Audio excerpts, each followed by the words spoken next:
Welcome to the latest episode of Rio Meets. I'm Rio Ferdinand, and this is where you get the chance to see the biggest names in football speaking about the game and discussing their lives in a way that you've never ever heard them before. I've already had some massive interviews lately. After enjoying this one, make sure you go back, search for the ones I've done before with Cristiano and David Beckham. In this episode, I'm talking to Mr. Virgil van Dijk, a fellow centre-back. Not from the same era, obviously. He's a little bit younger, better looking than me. Hair never out of place, never sweat on his head at all. A Rolls Royce, the updated version. A man who's won everything there is to win domestically for Liverpool. Mr. Virgil van Dijk.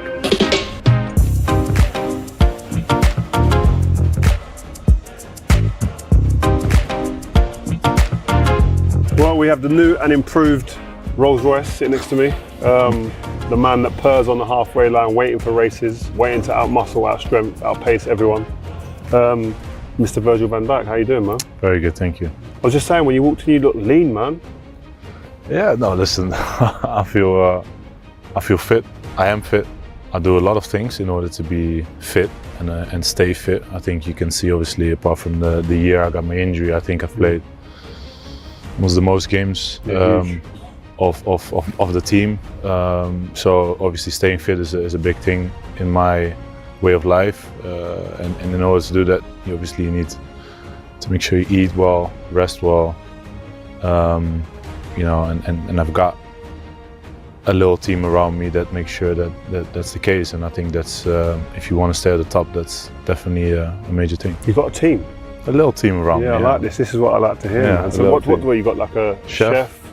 Fitness coach, obviously massage, treatment. Yeah, those are the main things basically. And obviously it's very important, and I think it really benefits me, and it's for me very normal, but obviously it costs a lot of work.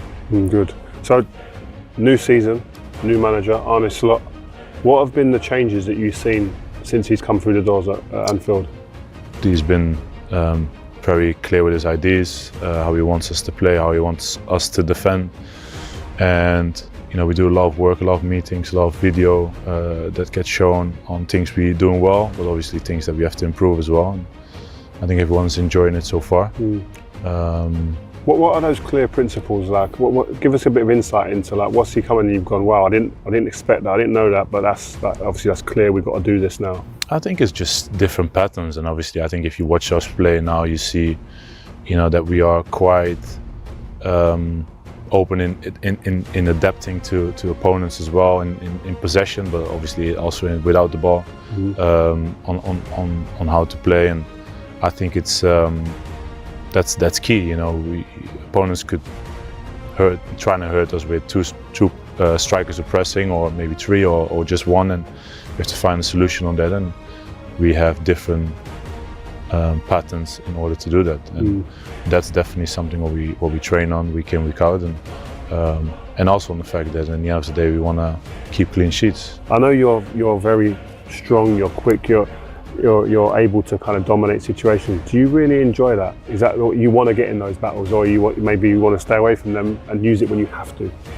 I think what I do like is in order to think ahead of anyone else. So when you see the opponent's centre back got the ball and you see your striker on your right shoulder, and you know that the opponent wants to play him in his feet, try to adapt before the ball even comes. And I think reading the situation before it actually happened, that's the main thing. And I think if you do that, you don't come in difficult situations. And obviously it's never guaranteed, because when it happens you have to be ready to defend and everything that comes with it. And I enjoy that as well. But I think if you can prevent, you know, last ditch tackles, can prevent situations where you 1v1 all of a sudden and just, you know, win it beforehand, job done. And I think that's something, it's very difficult, but that's something I really enjoy doing as well. And then it looks like he didn't have much to do, but there's a lot of things. Sweat, man. That's why you don't sweat and the hair don't come out. Well, it's a lot of hard work that, you know, it's beforehand done. You know, it's reading situations, don't make unnecessary meters. when you already can prevent so many stuff with your brain. But if it has to be physical, I'm here as well. You're there. That's why I used to always say stay on your feet. Like people like Carragher slide tackling at Anfield all the time. I used to think, what's going on, man? But Virg, hybrid fullbacks coming inside the pitch. Like, what impact, when you was first told about that, did that have on you and your position in the team? Last year when we started doing it, obviously when we had, for example, Trent, and that's in that case coming inside, then obviously I'm playing more in the middle because you shuffle a little bit and become a free. Yeah, a little bit. Also because there's more space on the right hand side for us, and you just have to adapt your position. But we're only doing that obviously in order to get playing, like get the ball in the right position in order to attack the other side, and that's the main thing really. Now you have to be flexible. I think as a fullback you have to be able to, in the way we play of course, not in every team does it, but in order to be able to read the situation, if the ball's on one side and you feel like the space on the inside and you can make more space for the winger, then you have to try and be able to adapt. And I think that's the big thing in the way we play. It's nothing is fixed, in obviously speaking about the fullbacks, it's about being able to adapt and then eventually show your qualities. And I think obviously we speak about Trent, he's quite a good footballer, so quite not bad.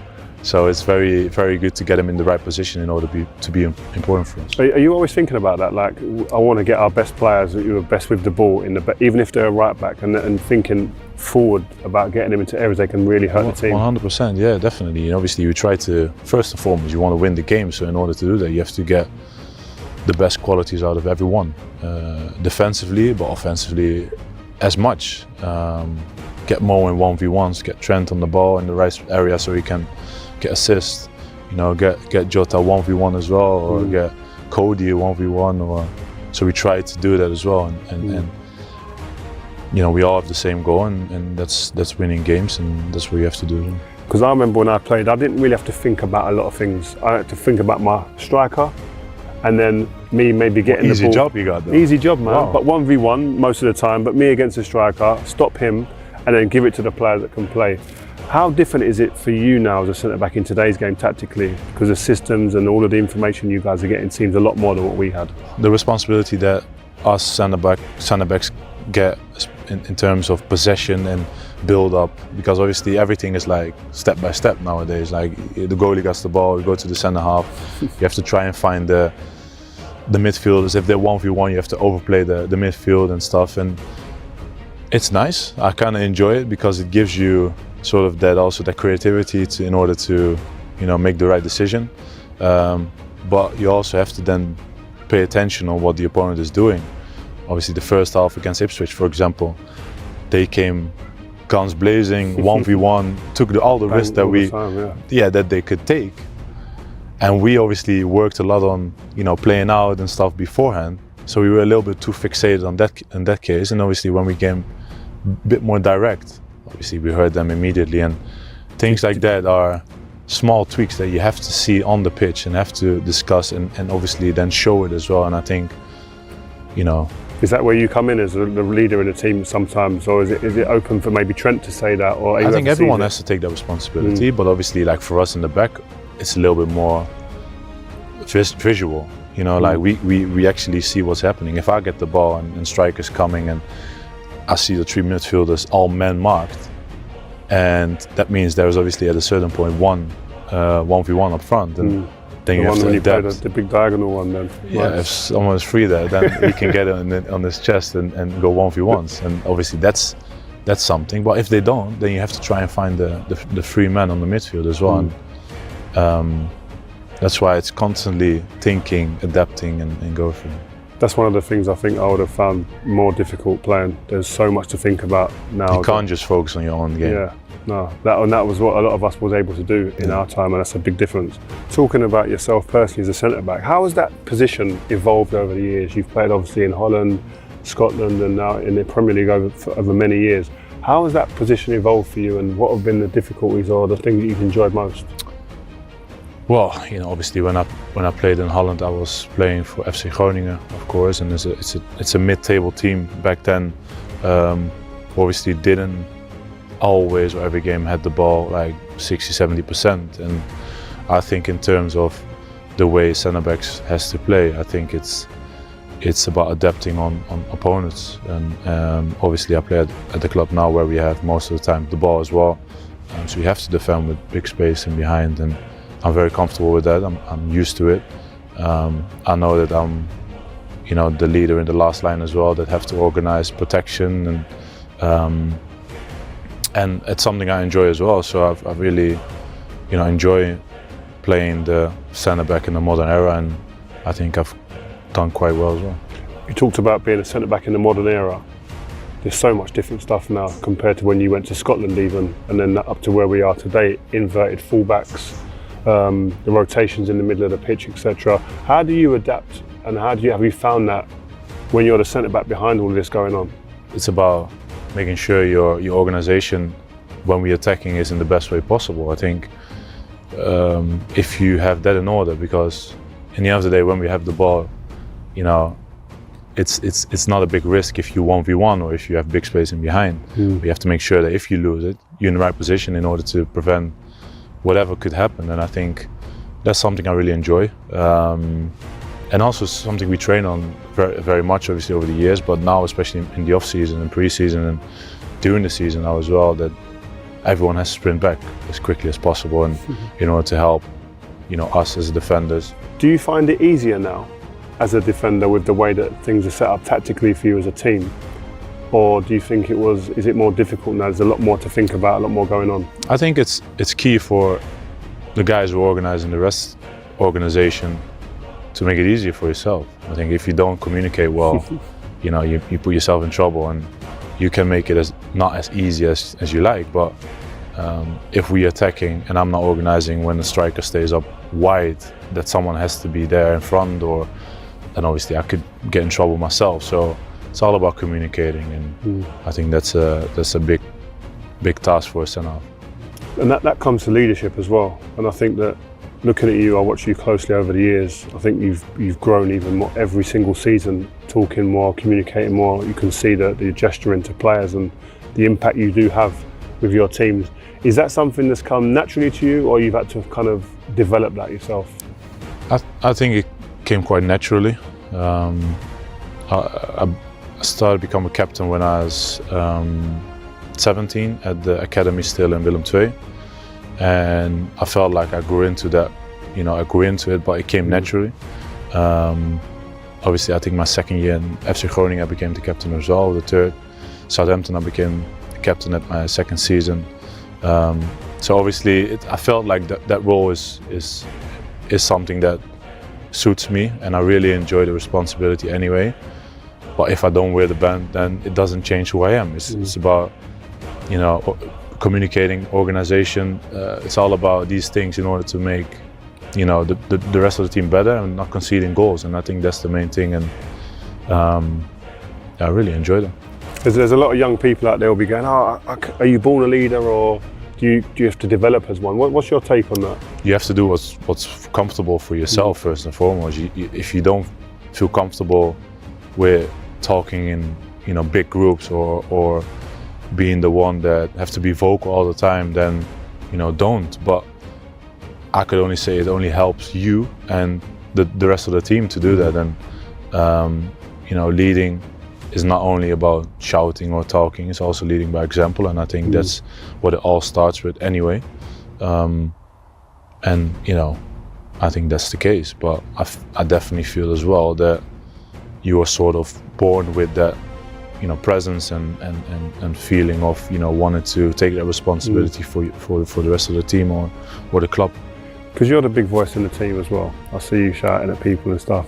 Are there ever moments when you end up having arguments in the team? Because I always look at it, because it's a little bit more that everyone's aware of the cameras now. But back when we because you will then light it up, bring it up and say, look at them shouting. No, it's good. But that's good for the game. Listen, I think it's whatever's right for the team now at the moment. Well, exactly, and I think, you know, that shouting will happen. You know, and I feel like everyone should be able to, if they see that something not right, should be able to tell it in a respectful way. But if it's shouting in a respectful way, that's just the case, because nowadays obviously you can't really hear each other if you play in at Anfield. So, you know, it's very important to be able to then take it in, accept it, and do something with it. And if you're not happy with it, then obviously you can discuss it, but do it without 500 cameras in the stadium.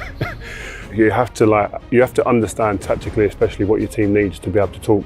Because I used to think that when I was younger, I couldn't talk as much if I didn't understand what the manager requires us as a team tactically. So I think that's important, and that's really the clarity from the manager, so it filters down to you guys as a team. Talking about that, I used to really kind of think about the triangle of the two centre-backs and the goalkeeper, the huge importance I used to think that was for our team structure and foundations. Is that an important thing for you as well? 100%, and I would include the number 6 with that as well. You know, we are the ones that making sure that there is a solid foundation if we attack, that when the team is counter-attacking us, that we have the responsibility in order to prevent goals. And I think it also gives that stability to the rest of the team, that confidence of I can go whatever and do whatever I'm good at, and yeah, that's always a good thing. What are we doing, guys? This is Manchester, man. So we're back with umbrellas. We are in Manchester. This is normal. We expected it. We've got umbrellas everywhere because this is what happens when you come to Manchester, and you're used to this now, no? It's all good, mate. Well, we were talking about partnerships there. I wanted to go into that a bit more because I really do value that. And you've got partners at Liverpool that you play with, Kwanzaa, Konate now. But do you have to adapt your game for each individual partner? And if so, what do you have to adapt? I don't think I will have to adapt, but I definitely know what their qualities are, their strengths. So that's something I definitely have in my mind, and you have to complement each other in the best way possible. You have to, deal with certain situations when they happen, when your partner is going in for a challenge, or when they're, there's a ball in behind. What do you do? So communicating as well in terms of when there's a cross or anything. So because we know each other that well, it's sort of automatic, but still you be on top of it. Do you do a lot of training on your units like that, like defending crosses? Yeah. I look at a lot of defenders, young defenders, and the basics. What in our time, and I hate to always go back to our time, but the basics we're always doing defending crosses, so you're comfortable in those areas. Always difficult to defend crosses, as you know. But it feels to me a lot of the time with the defenders now, the importance is a lot more like when we've got the ball or when we're defending higher up the pitch. Yeah, listen, whatever others are doing, but I think I can only speak for ourselves at the moment, and we train a lot about, defending crosses, sliding across, helping your fullback, doubling up, pushing up, of course, that's the main thing. And like you said, maybe it's the basics that maybe fades away a little bit, but not in our case, to be honest. So we definitely work on it, and we have to keep doing that, because sometimes the basics are the most important things in order to prevent goal. And obviously, when you play as a centre back, you're always in key battles. Who are the guys that give you the most problems in the game? When you go into a game, you go, listen, I know this is going to be the real deal today. I've got to be the top Virgil van Dijk. I would say in this case, then the City and Arsenal, especially from last year, it's always tough against them. You know that if you're not focused for a second or slip up or whatever, you could get punished immediately. But it's that's the beauty of the Premier League anyway. You play against good strikers week in, week out, and then you have this year the Champions League back again. So it's only something I really enjoy, and it keeps me on my toes. And I love it. Because as a fan watching football, I love to see them big battles, and like yourself, even against Mbappe. And I'm as a pundit, I'm sitting there saying, please give me a 1v1. And you're obviously saying in the game, in your head, you don't really want to get a 1v1. No, definitely not. When it happens, then you've got to deal with it. And you've dealt with them situations throughout your career. Yeah, well, when these things happens, if it is him, obviously, or other strikers, you have to be ready to show what you're all about. And I think to prevent coming in those situations, those are the best things, because that means you're doing a good job as a team and organization. But if it's gonna happen, you have to be ready to defend, and that's part of being a Premier League or top defender as well. Who do you look at and do you consider, like, you go, listen, that them defender, he's been on top of his game. The last couple of years, would you go, well, he's doing his thing? Well, obviously Saliba's making very good steps at the moment. Yeah, he's on the first one I just have in mind now. You know, he's a solid one. You know, I think in possession he's doing a good job. Does he remind you of yourself a little bit? Because I liken him to you a little bit in a lot of aspects of his game.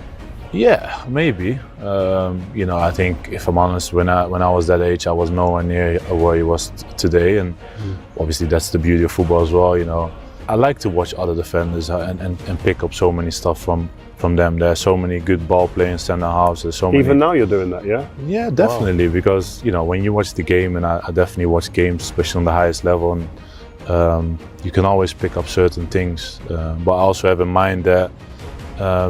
Teams are defending in a different way than we are defending, so you have to keep that in mind too. Cool. What have you picked up from someone recently?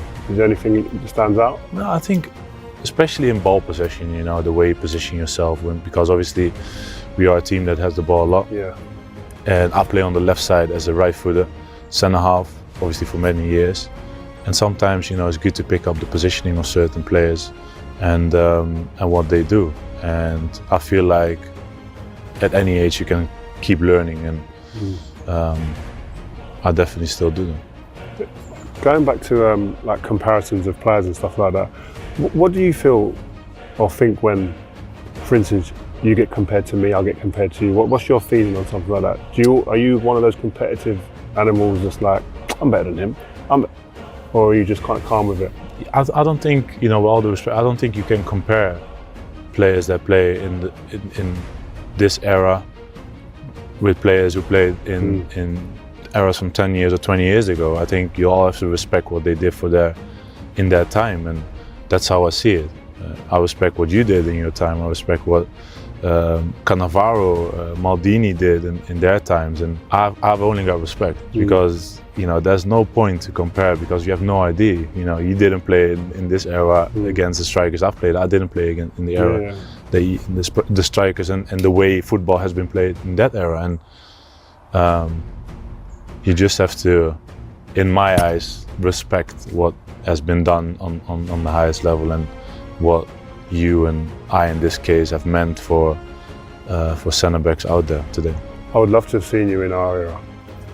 Do you know, I would love to have seen you playing against the guys that we played against, just for, because I think your profile will be able to deal with it. I think so as well. Do you know what I mean? See, I knew the competitive energy was there. I love it. I think it would be fun, but you never know. Maybe I'll be bullied all the time. I don't think so, but you never know. Yeah. And it's playing up front against two all the time. That's a 1v1 all the time. And there's differences now to them, but I always also think, in respect of this era, the demands on a centre back are huge. I was never asked to get the ball more than all the players on the pitch. You get the ball more than arguably anyone on the pitch a lot of the time you play. I never had those pressures. So it's very, very different pressures and demands. That's why I think you should not compare different eras. You should just respect what you guys have been doing in your era. You had your difficulties, good things, and we have our difficulties and good things at the moment as well. And just respect what you see, and that's my job how I to compare. See it. My job is to compare. I know. You guys keep doing that. That's something we have no influence on, of course. But do you guys listen to what we say, the pundits? I know, because I remember when I played, pundits got on my nerves. I've got to be honest.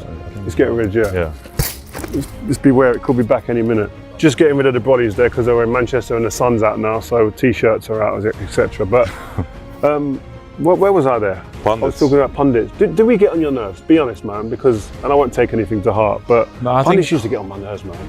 I think what stands out a little bit is that you say you always get on your nerves with pundits, and you became a pundit yourself. So I can't believe that, because I don't think I would be a pundit, because I would just be a bit like Ian Wright. I think a bit more respectful, a bit more just showing more love. But you know, I know you as a pundit sometimes you have to be a bit more controversial. You have to be hard on certain things, otherwise you get boring and stuff. But it's part of the business, you know, and we all know that. But if you're younger, it's more difficult to deal with than when you're a little bit older. And the life that as a football player, it's always a bit like you're as good as your last game, and you're either the best of the best, or you could be the worst of the worst. So it is what it is, and I'm fine with it because you can't change it. Do you try and help the younger players with understanding that? Because obviously your experience and you've got to a place where you're really quite comfortable in your own skin, but younger players maybe sometimes, like for instance, if I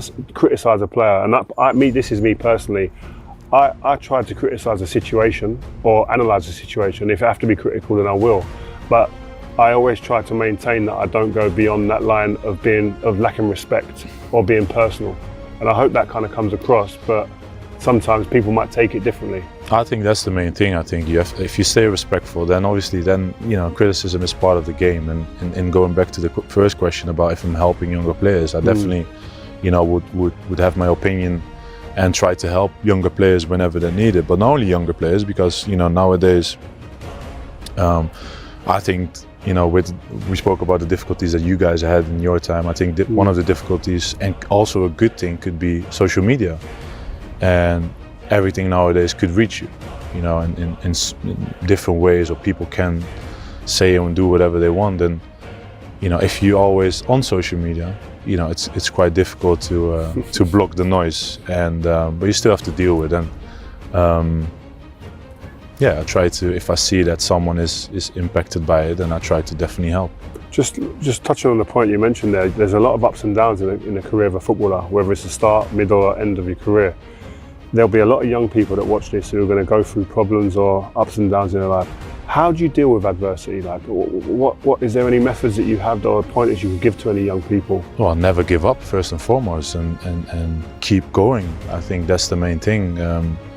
There will be difficult times, and not everyone will have a smooth career. Like if you go back to Cristiano Ronaldo or like Lionel Messi, they're making their debuts when they are 16, 17 and stay at the top up until now. It's no injuries, man. Well, exactly. That's just special, and everyone has their own way to get to the top. And I think if you really want to go for it, you have to never give up, keep going, keep enjoying, keep also the right people around you. I think that's a big thing as well. And my wife has been a major person in that sense, and obviously then no, but it is. We have to. It is. It's my second half, and and but my mom, I can go on, and I don't have much friends, like very close friends, but the people that are with me today, they are very important in order to keep me who I am, and make sure the values of life are as important.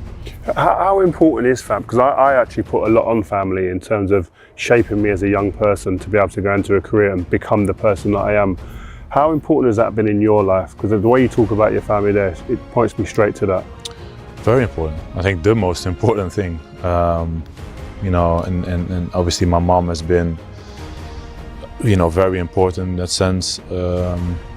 And when obviously I moved up north and got to know my wife now, she has been, my second half, and always been there and support me in the good and bad days. And because there has been plenty of bad days and injuries and stuff and tough moments in during the season, and she had to then be there and pick me up again and motivate me again. And the end of the day as well, I'm a father, and that's life. I'm a football player, but I'm going home, and then I'm Papa Virgil. And, Papa Virgil. And that's the most important thing in life. And that's what I really realize as well, because what I do is the best job, hobby, passion in the world, in my opinion. But nothing is forever in this sense. And what will be forever is that I'm the father of 4 kids and a husband, and something that will be there and forever. And that's what I'm really proud of. Do you think about how you motivate them? I think that's one of the biggest questions or conversations that we have in our house, about motivating our young kids who have got more than we had when we were growing up. Well, we're in that stage now where they have to, where we let them figure out what they would love to do in terms of whether it's sports, music, whatever. And then obviously we try to motivate them to become better. And my eldest, for example, is very good in field hockey. She's very sporty. All the kids love music, so we're gonna find out. You know, we're gonna find out. But The Van Dijk band. well, you never know. But I think it's very key in order to, if you do something, make sure you do it well. And I think that's something we definitely have in our family. You said you're not going to be a pundit, so now we've crossed that off of your job description in the future. What about management? I said no, but that's also because, you know, from coming to this hectic, busy, you know, on it life, but my family is sacrificing a lot, my wife and my kids, to then have a year off or 2 years off and then going back into it. I don't think I see it happening, but never say never. I really feel like I definitely will give something back to football. I love working and seeing younger players out there. I like going, for example, to the Liverpool Academy to watch the... Oh, you go over there and watch the games? Yeah, on the 11s, 12, 13. I watched the other day, I watched the little tournament on the 16s, if I'm correct. Wow. And just a couple of games, but also because of the joy, and you know, it's just nice to see. And them seeing you come to a game, big Virgil van Dijk on the sideline watching me play. I know, because the thing is, I know when I was younger and I was 8 or 9, and we had a training session, and the first team players from my team back then, Willem II, they came and, like 2 or 3 players, they came and trained with us. And I'll never forget that. And I know what kind of impact it makes to the younger boys and the younger generation, but what they give to me as well, seeing them happy and playing with pure joy and nothing in their mind or thinking, oh yeah, anything. That's something that brings a lot to me as well. And that's going back then to the question. I would love to stay in football in the future, but at my time, and I don't know which kind of role, and it's too far away to think about it. Right, what style would you be? Would you be a defensive manager, or would you be like on the front foot? No, front foot. Yeah? Front foot. Ooh. Playing football with front foot. Oh, nice. But I don't think I'm going to be a manager. So my last question is, man, we're here with McDonald's and grassroots, young children are here. Your first coach that you had, what made him such a good coach? And if you could say something to him now, what would that be? You know, one of my first coaches that I actually now and then still speak with, we had a meeting in the dressing room, and I don't know exactly what it was about, but I know one thing that he said, maybe 1 or 2 of you guys here will make it to the first team of you know, Willem II at the time. And yeah, listen, I couldn't believe it. Like, obviously, this, you know, will be more players, and it won't be me, you know, like. But that comment just sticks to my mind. And obviously, I won't say I'm the chosen one, but I definitely, you know, I'm the one that made it out of the team and became what I am today. And you know, it's obviously a journey that I've been having so far, and obviously it's definitely not done. That has been special, and one day I will properly reflect on everything that's been going on. But you know, my career has been obviously a journey that I really enjoy for many reasons, not because I'm, you know, at Liverpool at the moment, but more the fact that, you know, so many ups and downs, injuries, not having a contract, and then going obviously to a totally different club up north in Holland, and you know, completely changed my life, live on my own, you know, starting in the under-23s there on the bench. Then the end of the season, I made my debut in the first team, and step by step came where I am today. And it's about being there for such a long time and staying there, and that's something what makes me proud as well. And yeah, it's been good. How important is it for you to be a part of a project like this, just enabling young people to have fun while playing football? Yeah, definitely. You know, I think McDonald's is doing an amazing job. You know, it's been special, and I said it before. You know, for me, watching younger kids and seeing the joy and stuff, you know, it gives you so much back. And I'm really looking forward to be out there with these guys and make their day. What they don't know probably that they will make my day as well. Well, Virgil, listen, it's been a pleasure. Thanks again. Pleasure's all mine, man. Thank you.